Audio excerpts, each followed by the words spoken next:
Hi, I'm Ernest Lineberger. I'm a retired naval officer, and I've been working the last 28 years with Texas Instruments manufacturing semiconductors. And when I learned there was no Democratic candidate for Congressional District 26, I put my name on the ballot for the United States House of Representatives. It's a good way to get the message out of what needs to be done, that the people's needs and what's important.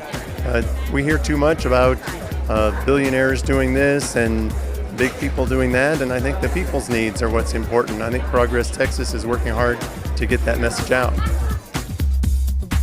It's Thursday, May 22nd, 2025, and this is the Progress Texas Daily Dispatch, rapid response on the breaking news stories Texas progressives need to know. I'm Chris Mosier.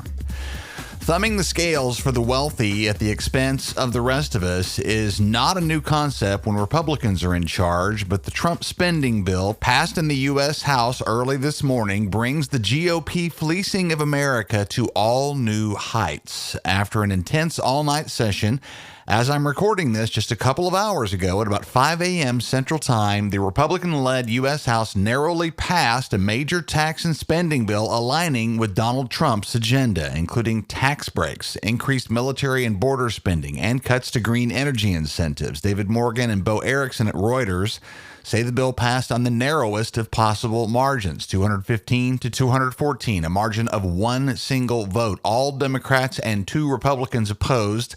The bill stands to add $3.8 trillion to our current $36.2 trillion national debt over 10 years. It extends Trump-era tax cuts for the wealthiest Americans, cancels many green energy incentives passed by President Joe Biden, tightens eligibility requirements for health and food programs for the poor, and expands Trump's immigration enforcement apparatus by thousands of agents. The 1,000-page bill must pass the Senate before becoming law. It passed the House despite growing concerns over the U.S. debt, which has reached 124% of GDP, prompting a shameful downgrade of our country's former stellar credit rating by Moody's just last week. All of this unnerving to investors who have been increasingly selling the dollar and other U.S. assets that make up the bedrock of the global financial system.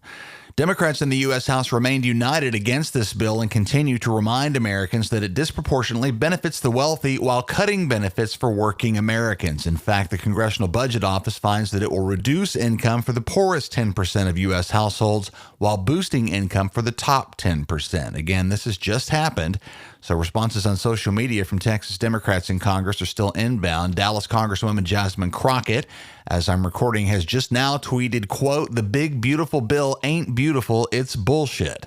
House Republicans just voted for the largest cut to SNAP and Medicaid in U.S. history, turning their backs on their own damn constituents, the working people they were sent here to represent. They don't serve the people, they serve the rich, unquote.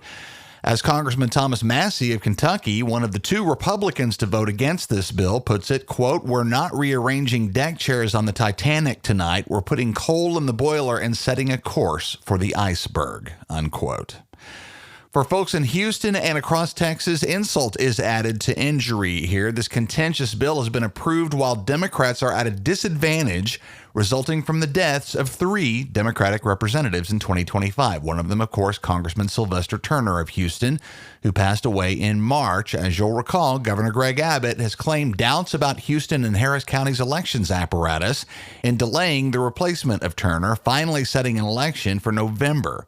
And we now see part of the real reason for that delay. These vacancies reduced the Democratic caucus from 215 to 212 members, while Republicans maintain 220 seats, widening their majority from 5 to 8 votes. House Minority Leader Hakeem Jeffries has attributed the Trump bill's narrow passage to these vacancies, stating that without them, this legislation likely would not have succeeded. In fact, all 8 congressional members who have died in office since November of 2022 have been Democrats. 7 of them over the age of 70, one of them Congresswoman Sheila Jackson Lee of Houston, who was 74. And one could point to the case of U.S. Supreme Court Justice Ruth Bader Ginsburg's passing in office at the age of 87, which presented Trump's opportunity to install conservative Justice Amy Coney Barrett, solidifying the current right-wing grip on the nation's highest court. This is not to say that our elder lawmakers are any less effective, but there's clearly a risk that comes with keeping folks of advanced age in these key positions. That risk has now directly impacted the ability of the Democrats to resist the Trump agenda potentially disastrously. Man, all of that, and we're just getting to the Texas legislature where things have also been hectic over the last 24 hours. Hannah Norton at Community Impact says the House has initially approved 2 bills related to reproductive rights. Senate Bill 31, the Life of the Mother Act, designed to provide additional clarity to doctors as to when they can legally opt for abortion procedures while handling pregnancy-related emergencies. And SB 33, which prohibits Texas cities from spending public funds on out-of-state abortion travel and related services, clearly targeting both San Antonio and Austin. We want to note here that the small group of votes, 6 votes total in the entire chamber, cast in opposition to the Life of the Mother Act, all came from Republicans, and 5 of them are men. Andrew Schneider at Houston Public Media says the House gave initial approval also to a full ban on consumable hemp products containing THC after a 2.5-hour debate that was originally aimed at regulating and taxing cannabinoid products, which was upended midstream when Republican Representative Tom Oliverson introduced an amendment restoring the original full ban on anything containing THC. Democrats, including Reps Ron Reynolds and Gene Wu, attempted parliamentary tactics to delay the vote, but they failed to stop it.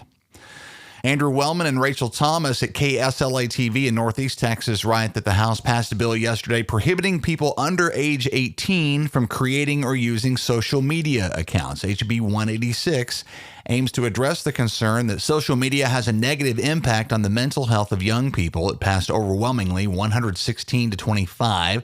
It now heads for the Senate. We want to note here that the age verification requirements present in this bill potentially present privacy concerns for all social media users, regardless of age. Jessica Priest at the Texas Tribune notes the overwhelming passage with substantial Democratic support of SB 24, which will require Texas public schools to adopt curriculum specifically highlighting the, quote, atrocities attributable to communist regimes, unquote. Notably, the debate in the chamber over this one centered on its failure to also focus in on the harms of fascism. Democrats, including Reps Gene Wu and Harold Dutton, raised concerns that students would not be taught that throughout American history, communism has been used as an excuse to demonize political activists and reformers, including Dr. Martin Luther King Jr., and that it could also lead to stereotyping and discrimination against people who have fled to the U.S. from communist countries. Ultimately, all 26 nay votes came from Democrats, but one Democrat, Representative Richard Pena Raymond of Laredo, spoke up to cite this bill as an example of why he thinks Democrats should cave to Republican bullshit more often, saying, quote, if we as Democrats continue to take the bait and vote against bills like this, get ready for more. There's not going to be more of us 2 years from now. There's going to be fewer, unquote, highlighting a central issue we see in the ledge. There's a difference between compromise and capitulation.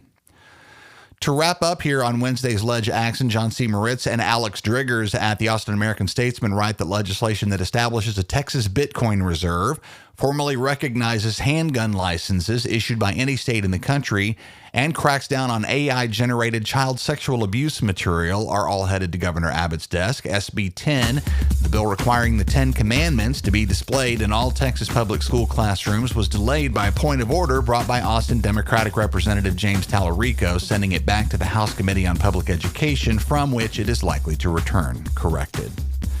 DFW and North Texas friends, please mark your calendars for Monday, June 9th, and we'll be celebrating our 15th anniversary in Dallas. Links to become a supporter and to secure your tickets are up now at ProgressTexas.org. We wish to shout out our generous event sponsors. Those are Howard Cleon, Charles Zeller, Pamela Pearson, Alex Andrade, Scott Elpingstone, the law offices of Domingo A. Garcia PC, Carol Taylor, Chuck Cruz, Amy Forehand, Eric Johnson and Dr. Mark Parker, John Mazzaro, the Honorable Gene Wu, the Texas Progressive Caucus, Dave Jones, and many more. Thanks to all of y'all for your support. We look forward to seeing you in Dallas again on Monday, June 9th, as we celebrate 15 years of Progress. Tickets now at ProgressTexas.org. Our mission at Progress Texas is to counter the conservative disinformation machine, but they far outmatch us in funding. Oil and tech billionaires and religious right-wing activist groups spend a lot of money keeping their audiences in the dark. If you've come to appreciate the light we shine on important political news in Texas on a daily, ongoing basis, please know that our regular, everyday listeners form a key component of our funding. And if that's you, we could use your support as a monthly contributor, and no amount is too small. Go to ProgressTexas.org/donate. Thanks to John Arnsparger, Emily Evans, and Wayne Owens, all of whom are on the team. We appreciate all of y'all very much. That's the Progress Texas Daily Dispatch for this Thursday, May 22nd, 2025. Links to all these original stories can be found in our show notes. Progress Texas is a nonprofit rapid response media organization promoting progressive messages and actions. While campaigns come and go, we're the permanent home for progressive media and action in the Lone Star State. I'm Chris Mosier. Thanks so much for listening. Have a great day. We'll see you again tomorrow morning.